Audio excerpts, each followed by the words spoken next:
Everybody, it's Invicta. It's time to lead run here, the Binding of Isaac Victor Repentance series. Happy Monday, Mosh Pit. I hope your weekends were great. Hopefully your football teams won. I know I'm happy because the Saints got destroyed by the Broncos. So you know what? That was a good weekend. It was a good way to start the weekend anyway. Here's your meme of the day. Brought to you by a walk in the forest. Sorry, walk_the_forest. On this Invicta subreddit, title thread was a park ranger wearing a cowboy hat, holding his pistol. In parentheses, also wearing a cowboy hat. I mean, look, that is literally the map down to a T. Like, tell me I'm wrong. Tell me that I'm wrong by that. I love this interpretation. Thank you very much for the art as well. Walk the forest. And everyone who upvoted that one, I haven't got a lot of upvotes as well. The memes have been great. they've been flying off the shelves on the Invicta subreddit. Keep on posting them. Oh my gosh, is that Tech 2? 6 Charlie 60 Tango Echo Quebec 9. We've got pause. We've got good damage. And we got Tech Tizzle. Wow. Okay. Well, I mean, pause obviously is just kind of like a whatever. It's the problem with pause is that it immediately negates any benefit that you have from it as soon as you even try to fire anything, which is obviously the whole point of it. But I wish pause would just not take into account you firing. It would be such a better item. It's very easily replaced. Now, Parasitoid on the other hand. Bring the microphone closer to my face. Also, I feel like it's. Why does the microphone feel like it's lower? Hang on. See if I can. There we go. Nope, it didn't work. Okay, well, I feel like the microphone is like falling away from my mouth. But Parasitoid on the other hand now is going to be proccing a lot, and it is one of the top tier effects that honestly doesn't get a whole lot. It doesn't get a whole lot of praise for what it does, and there are many different combos that you can get with Parasitoid that can essentially just carry you to victory. If your base damage is high enough, obviously the spiders and flies are going to give you a massive leg up in the power curve of the game. You have the ability to augment them with Hive Mind. You still have stuff like a nice sort of niche combo would be Parasitoid and Compost, where you basically just double everything. So it's like an unlimited amount of Swarm. So if we can get Compost with this combo, that would be fantastic. Let's go back and go open up those golden chests real quick while we can, and we'll see if we get a bomb and maybe get that golden key to save us a couple of well, maybe a key or two anyway. So this is a very interesting combo here that we have. We did get a bomb. I am going to use a bomb here just to get this golden key, just because I don't know if there's going to be other golden chests out there, but we might as well. I mean, it's a good trade. It's a good trade. We can get one bomb for 2 here if I place this bomb perfectly. I probably won't. Right there. There we go. He's done it. Now we can use one bomb, and we don't need to get the heart. I'd rather get the key, but we also get this pot over here. So making big sum plays. We have 16 cents now, which is going to allow us to take Nun's Habit, which was the whole goal of this. Although if this is a 2 of diamonds, Ace of diamonds is fine. I thought it was worth the risk, you know.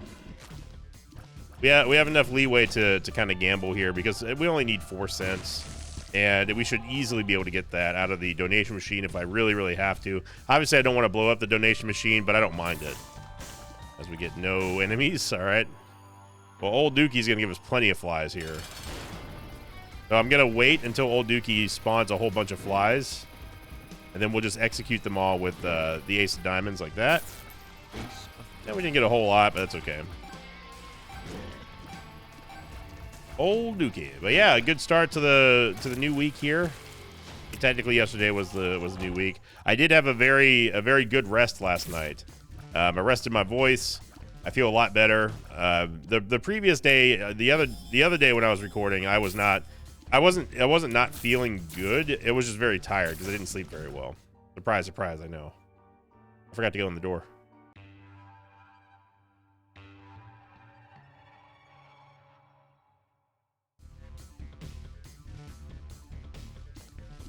I done forgot to go in the door.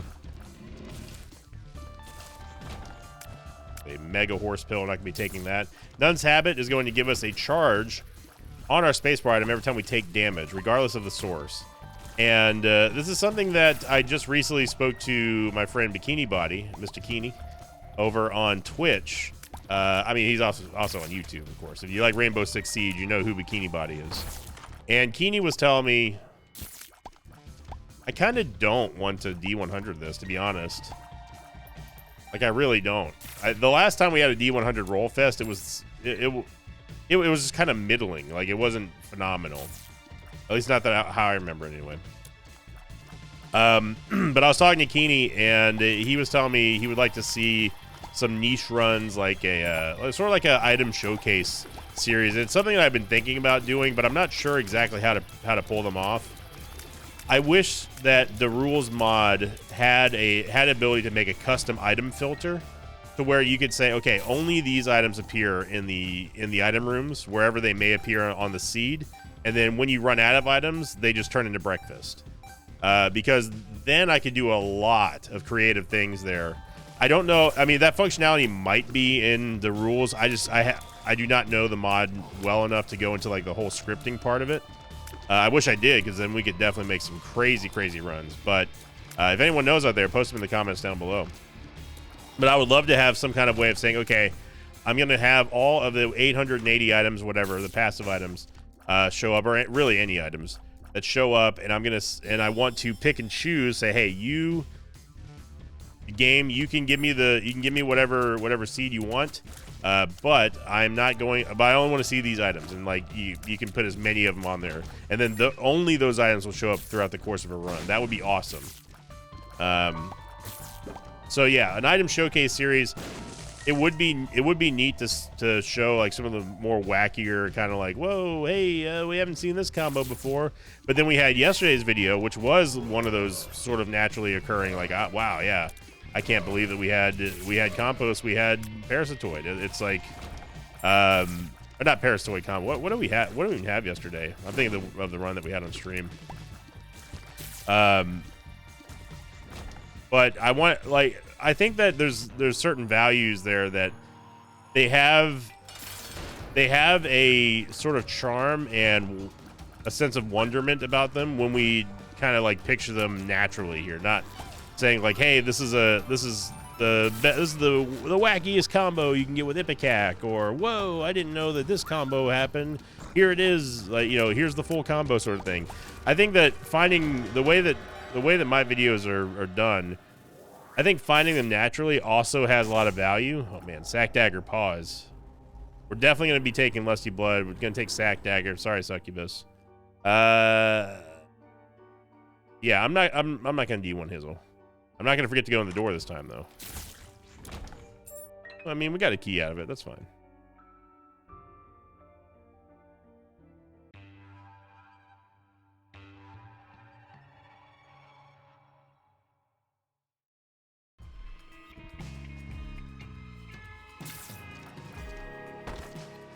But at the same time, I'm definitely not against something like that. I don't want to get too close and make contact here with Krampus, because he does actually deal a lot of damage by himself. And honestly, for as much crap as I talked about pause, we're gonna stick with pause here. It's not that pause is bad. It just it really does kind of hurt itself. It's its own worst enemy, I guess is the best way to describe pause. Because you, on top of the fact that orbitals just move faster, it doesn't help that you can't, like this is a perfect room, for example, where if I was designing pause, I would make it last as like a full room effect, and including any like subsequent waves that may spawn. And I would also allow you to be able to shoot. Maybe have a massive penalty in how fast the player can shoot. Like, for example, when you activate pause, you get a massive, like, 90% tears down or something like that. But that still enables you to deal damage even if you don't have an orbital, because there's no reason for that to have pause if you don't have an orbital, right? You could definitely argue that, say, hey, you know, well, that's fine if you don't have an orbital, but at least you can disrupt the enemy's pursuit to attack you and that sort of stuff. And I mean, yeah, there's a little bit of value there, but it's certainly not the whole point of this item. This pause is intended for you to do stuff like this, where you just pause everything, go in, you waste them with an orbital, and theoretically anyway, not suffer any damage, theoretically.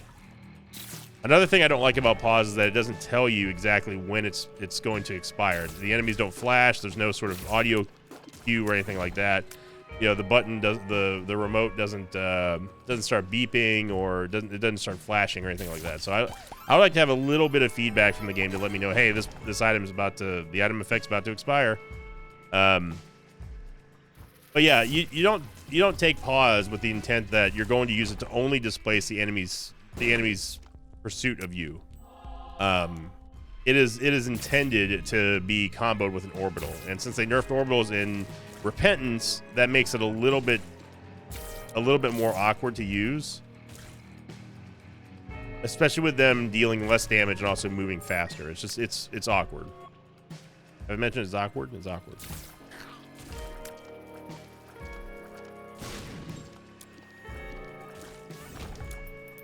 All right, so there's the entire map, and we're looking for the good old item room. That's all we want. See Lusty Blood activating there, despite us not actually shooting anything. It's still activating on kill. I saw that Pooter try to take a shot. Game, by the way. Don't think I didn't notice that.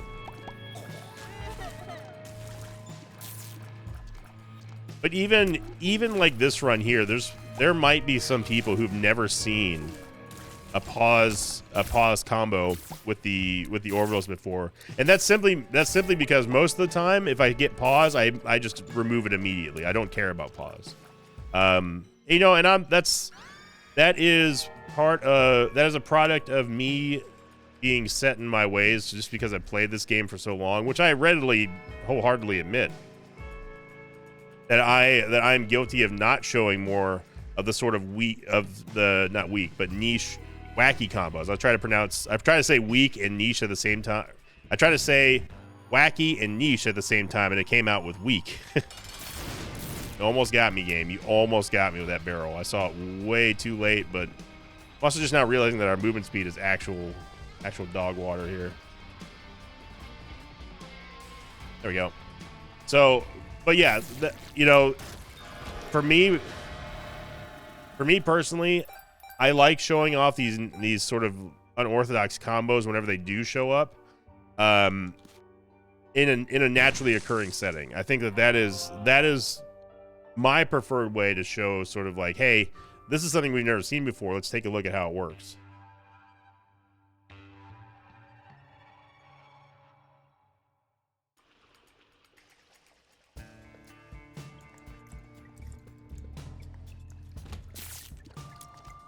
But it would be cool to maybe make it into a short series, where we kind of show off like the more wackier combos in Isaac that you can get.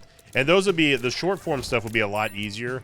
The short form stuff would be definitely a lot easier to make, because then I could just like clear a boss or a room or even a floor with the combo just to show it off, and I wouldn't have to do an entire run. The downside of that is that Alex would have to edit all of that stuff, and he's obviously extremely busy.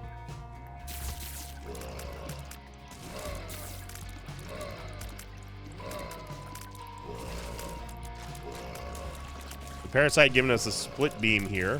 You're wondering where that little cross beam came from. And you know, Tech 2 is going to be scaling very well with Bloody Lust. Same thing goes for our spiders and flies coming out from Parasitoid. They're going to be scaling very nicely because we have an increased amount of damage thanks to Lusty Blood. Get the treasure map here, so you know your boy's happy about that. Yeah, it definitely looks like we're going to the boss room. So let's double back and go to the item room first. The other reason why I say that is because I see this. This definitely looks like a cowboy doing like a flying kick or something, like a Chun-Li kick. Tell me, like this is his arm back this way. Like this is the beginning of his arm right here, right? Right, and this is just kind of like his other fist is the boss trap room, kind of like yeah. And then now we're on the cowboy hat. I can see it. I'm not crazy. You're crazy. Pop a fly, which is gonna be the second of third pieces that we need for, or second of three pieces that we need for the Beelzebub transformation, which I definitely would not mind at all. A double Yave. Our movement speed is Our movement speed needs help here. The Lusty Blood is basically going to augment all of the damage that we have from the rest of this run here, and it's based on how many people or how many enemies we destroy in a room. It doesn't matter how those enemies die, as long as we kill them, we get a damage buff. Nice there to get a bomb. So exercising Tech 2's greatest strength here. We talked about it the last time we saw Tech 2, which is, of course, that unlimited range. Piercing is nice. If you had piercing and spectral tears, that would be even better, but still. The biggest... Oh, that's right. The combo that we had yesterday was the finger and Mom's Box of Friends. That's right. As soon as I talked about piercing shots, that jolted my memory, and that's what we did in that greed run. There's spectral tears, but now we can't take a devil deal. Not that I would take any of these anyway. I mean, black powder would be the only one that I would really... Oh, that's not true. My shadow's been performing very well as well, but black powder is definitely the one that I would take in there.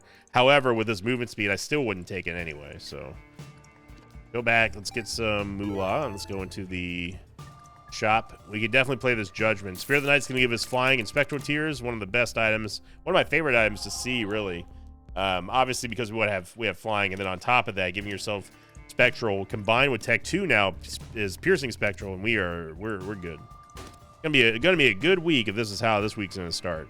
Give me some more movement speed and damage. Get the HP upgrade. That's fantastic. Gonna go into the curse room since we're getting there for half off. You can fly in for free and then fly out for half of a soul heart. I'm fine with paying that bill. I hate this. I'm not gonna play this game there, homie.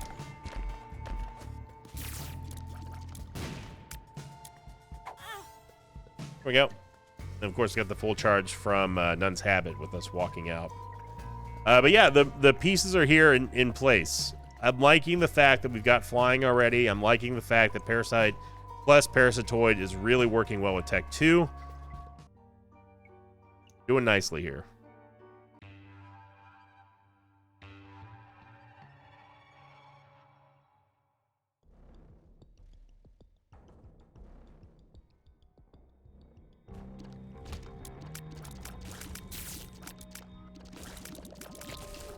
It's been a crazy week of Pokemon on the Twitch channel as well. I really find it funny that so many people have come over from YouTube who, and it may coincide with the fact that I've been making community posts about my Pokemon breaks as well, but a lot of people have been coming over from YouTube, from the YouTube mosh pit, saying that they have been really interested in the hobby from the TCG Shop Sim videos, and I think that is awesome. You know, and then there's been sort of like the old collectors as well. I don't mean old as in their age. I mean like they're long time collectors who kind of fell out of love with the hobby for one reason or another. Then they come back and say that the series has really reignited their passion for collecting cards. It's not just Pokemon cards, but just cards in general. I love hearing that. Like, it's so cool to have a video game just be that much of an impact on people and what they do. And look no further than the impact that Isaac has had on my whole life. I don't know what I'd be doing without Isaac. I mean, I'd be doing YouTube in one capacity or another. But we live in an age right now where video games can truly kind of define someone's career, someone's life if they get well known for it, for better or for worse. I mean, it really is a crazy time to be alive. You're not gonna be taking Curse the Tower. Thank you very much. I just thought that was really cool.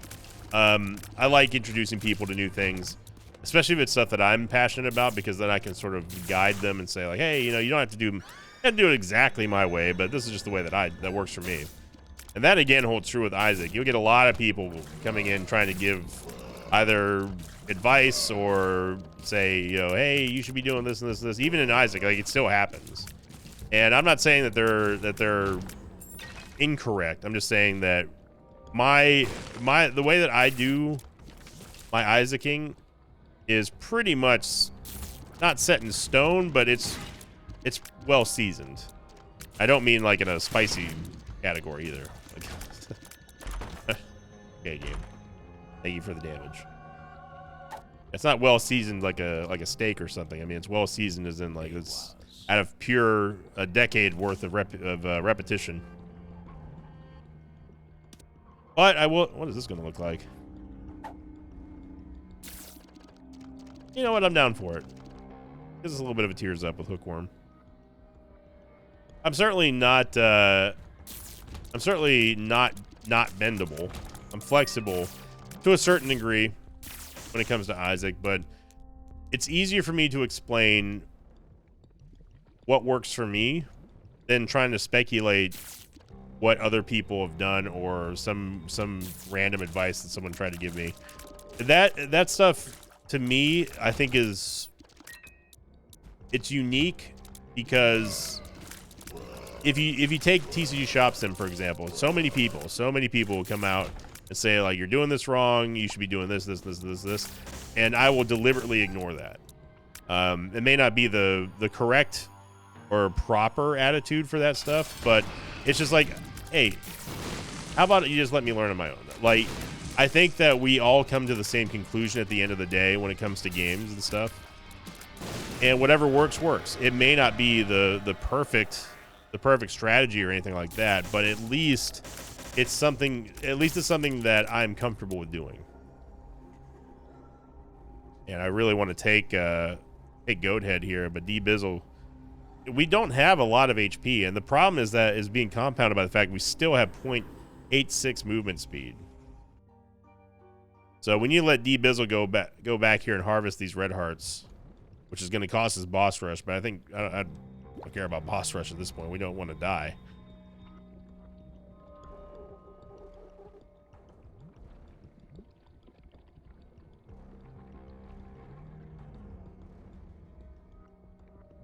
Let's see if D-Bizzle can. See if B-Dizzle can perform the way he did the other day, because that was top notch what he was doing earlier. And we've already, yeah, it's okay. We bombed these rocks over there, so the secret room's not going to be there. I'm guessing it's to the right of that room, in the gap there, underneath that long room.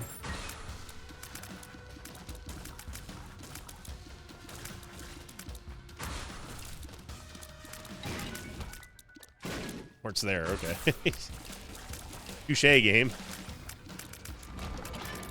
Touche, I'm just looking for a red heart or something. I can be really lazy here, that's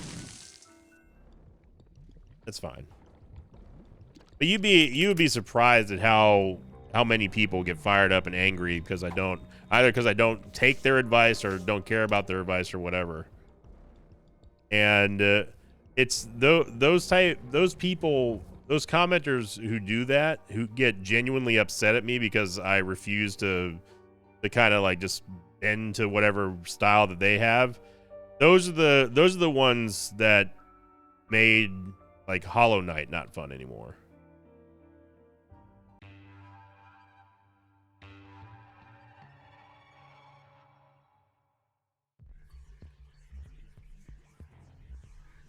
And I get that there's just people who really can't help themselves with offering advice, or they can't stand to watch something that they really like not done the way that they are accustomed to or anything like that.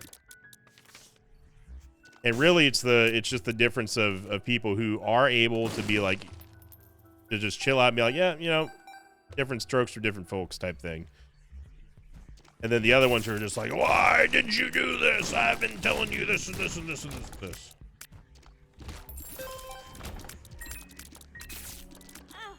Yeah, I think everyone just needs to chill out sometime.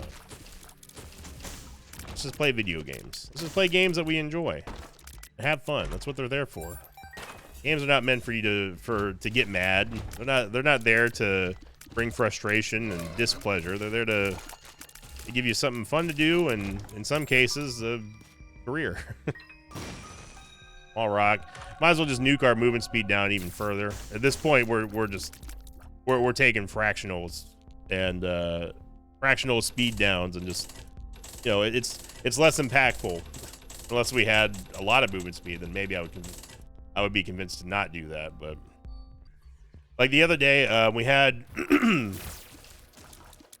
we had a run where we had money equals power, and many people were confused as to why I decided to donate to the donation machine and bring my damage down.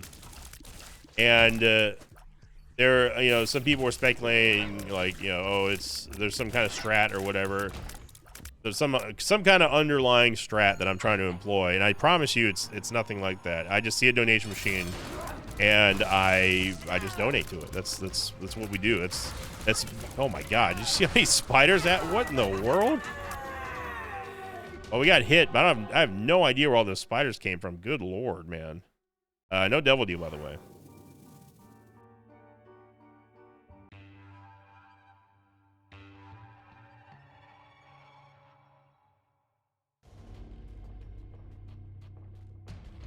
World card, I'm just gonna pop it here. Dice room, okay. Where do those spiders come from? Damage, of course, is gonna be even boosted to a greater degree here. And we haven't really been using pause anymore. Because we just haven't needed to be honest. Our damage is now getting to the point where we're no longer reliant on orbitals. Not that we've been reliant on this run anyway, because Tech 2 has been doing gangbusters for us. That little hesitation there was little bit of hesitation was it. Okay, we got to be careful here. This is the reason why I took D-Bizzle and not take Goat Head, because it doesn't matter. It doesn't matter how much damage you have. It doesn't matter how many devil deals you get. If you don't have the HP to take the devil deals, there's no point. And it's not worth giving up HP here. So now we're going to transition into a sort of a phase here where if we use pause, it's going to purely be because we're trying to save ourselves from taking damage. So if something is too close to me, I'm going to use pause and rip it. We're not going to use it offensively anymore. So this is totally defensive. What's going on here? Devil card's gonna be nice for damage. I'm gonna check out the dice room. Okay, it's a 4 room, which means that it's going to re-roll any item pedestals.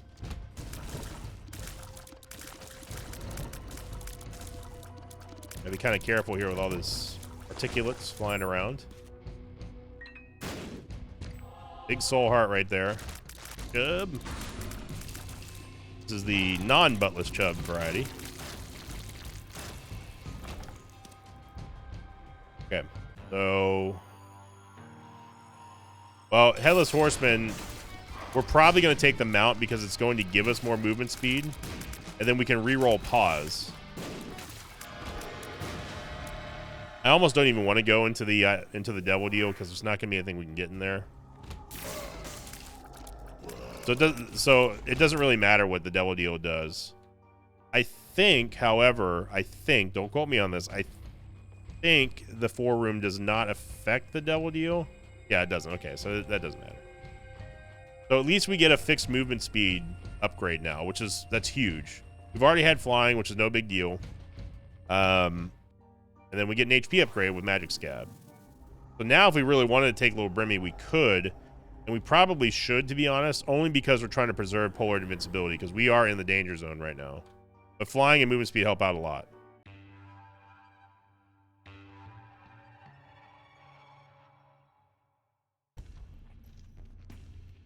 I'm just saying that in general. We already had flying, but in general, flying and movement speed help out a lot.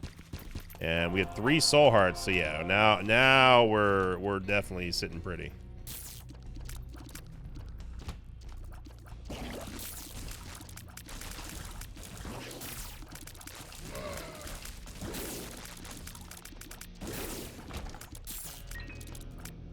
But I'm just being honest when it comes to that kind of stuff. When people get overly aggressive about advice or, you know, what they do and that sort of stuff. And I know that most people, not everyone, but most people have it with the best intentions. They want to see improvement. They want to see, you know, stuff that they've seen work, and they're just passing sage advice and stuff. I totally get that, and I really do appreciate people who go out of their way to give that sort of advice. That was a great block by Ball of Bandages there.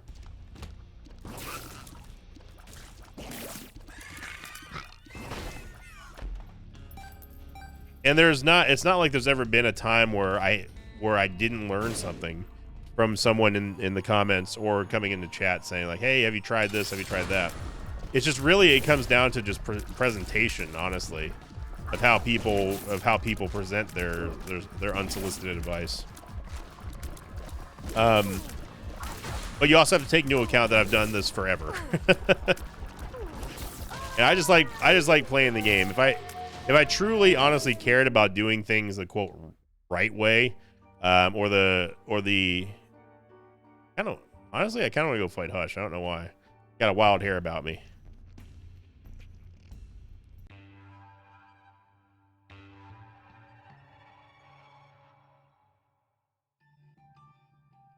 I don't know why. I just wanted to fight Hush.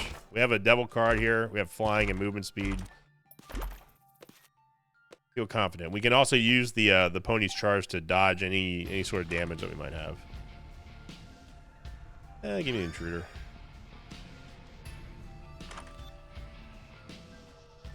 No, we can't.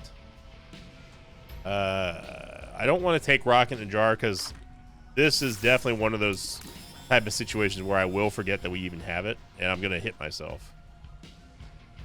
Which is not Rocket in the Jar's fault, by the way. It's definitely 100% my fault.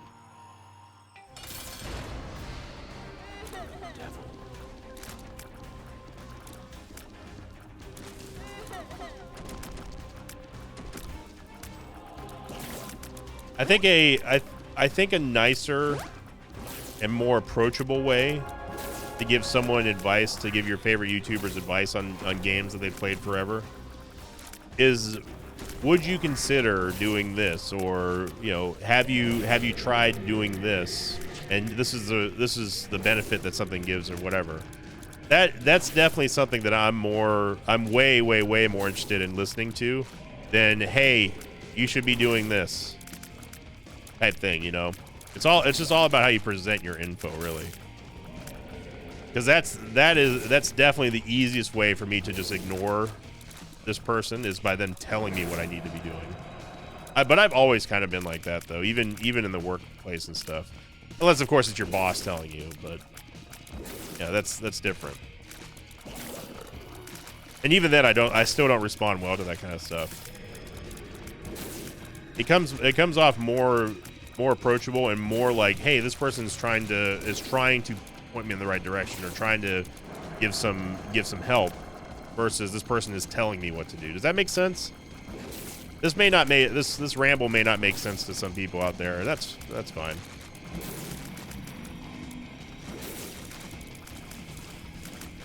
I'm doing a fantastic amount of damage here. Most of that is thanks to Lusty Blood synergizing here with Parasitoid, which is the combo that I was pretty heavily leaning into for a long time on this run, and we're still leaning into it. So if I absolutely need to use the flying pony to dodge damage, I would. Again, we're just exercising our greatest strength here, which is going to be our range. There's no reason for us to get too close to Hush. Our spiders and flies are eventually going to hit him. This is definitely the time at which we had Athame. We have to reposition because Hush is obviously going to be firing a bunch of stuff with all of his shots. There's a great block there by Sack Dagger. Wow, that one, okay. That was a weird pattern there.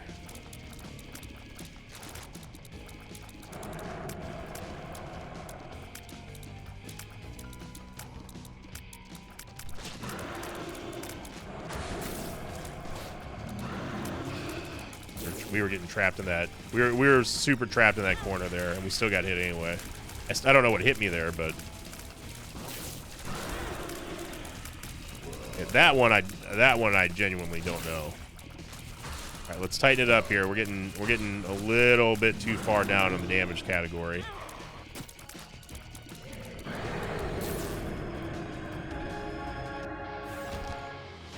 And I heard a heart.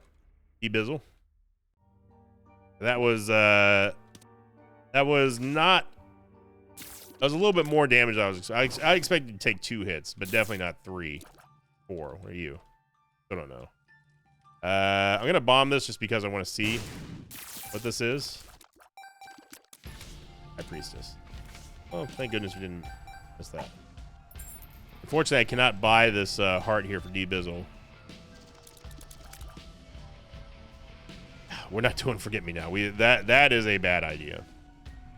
We got 20 bombs. We should try to look for a crawl space here.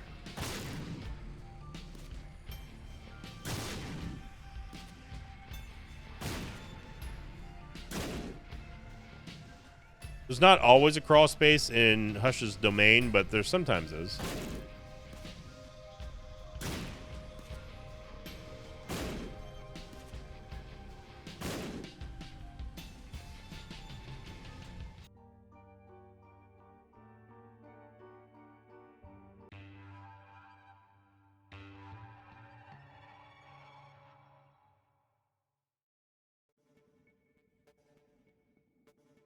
Now we gotta take things more seriously here, because that was not as good as I was expecting it to be. Not that there's ever anything good that comes out of fighting Hush, but I have faith in D-Bizzle. D-Bizzle, I think you've not paid out once today, so time to step it up, son. And a rock over there. Tinted rock. So we've got to play more defensive here. We can utilize the fact that we have piercing and spectral and unlimited range. Same rules, same fundamentals still apply to this run here. I know we're going to Isaac.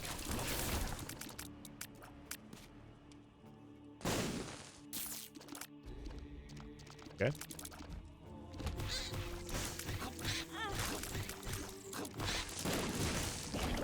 I don't know what hit us over there. Thank you, D-Bizzle.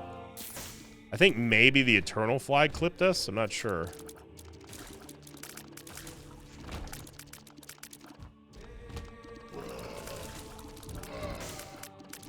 The Globins are not the biggest problem in this room. It's the candles. Especially when you have flying. Okay, we have the Chariot card if need be.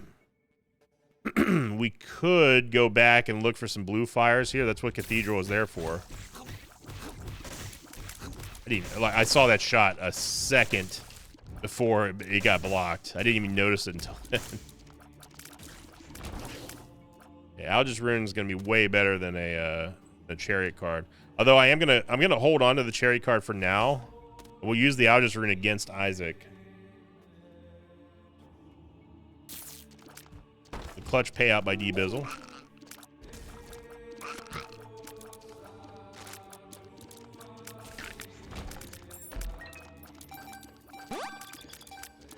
Luck upgrade.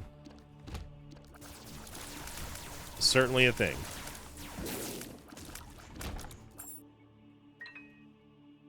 Thank goodness we got Flying Pony, man. It's... Well, really, the biggest mistake I had was just deciding to go fight Hush for no reason at all.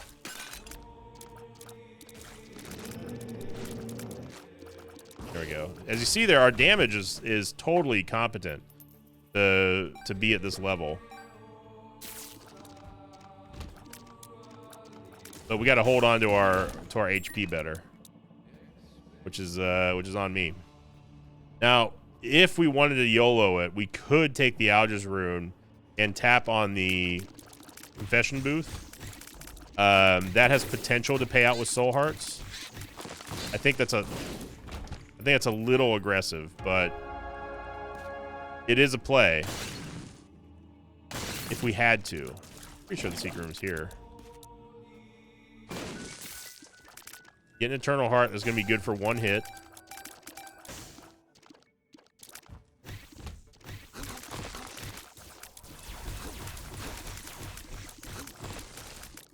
not been the most friendly rooms here. And we can get into and out of the curse room for free, essentially. So any soul hearts we would have gotten there would have been pure profit, but not happen. Read room. I don't think there's any needles in here, so we can just sit back and happily pluck away at these jerks over here. Use this sort of stone formation as a wall.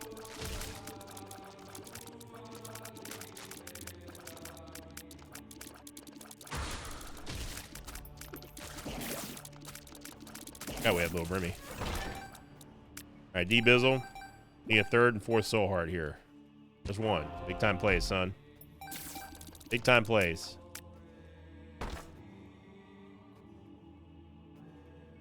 Potentially could be HP or hearts in here, so I think we gotta. Magician card does not help us, although we can use it in this room.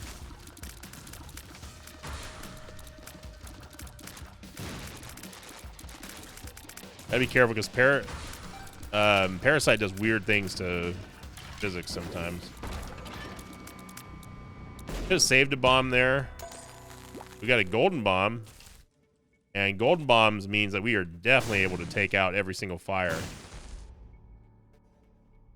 with impunity.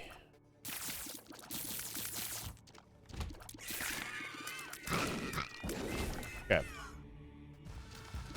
The Sloth could pay out with a Hierophant card.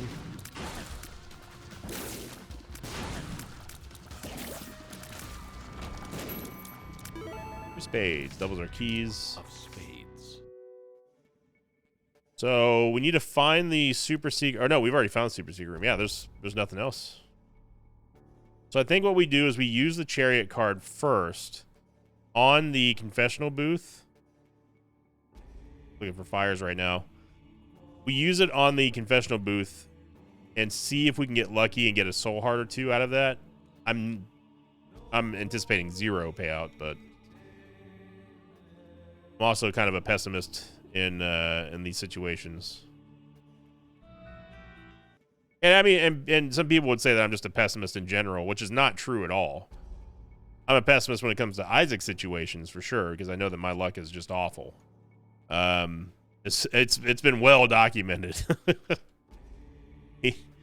When you're on Isaac, or at least when I'm on Isaac, expect the worst. Whatever the worst case scenario that could happen in an outcome, that's the one that's going to happen. I don't think it's going to hit that. It's really lame. You would think that at least like the blast wave would be able to knock out the fires. Okay, so yeah, I think the plan here would be to use the chariot card on the confessional booth and just kind of hope.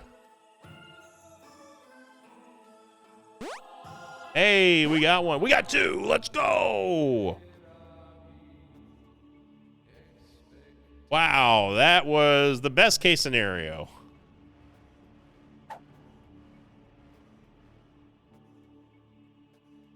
Wow, I was not expecting that at all. That's huge.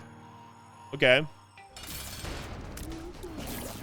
Now we can save the Algiz rune for when we're really in trouble.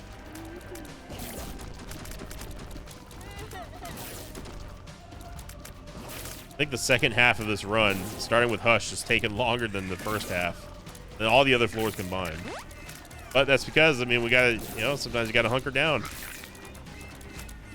Gotta work. Sometimes you gotta get to work.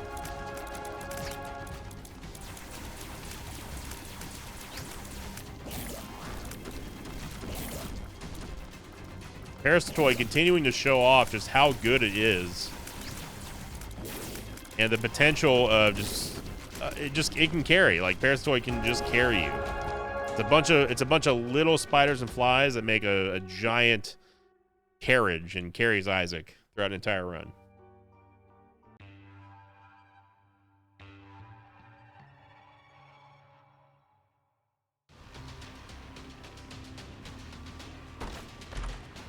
Okay, Toxic Shock here. Don't care about Bookworm. No. We have a long way to go.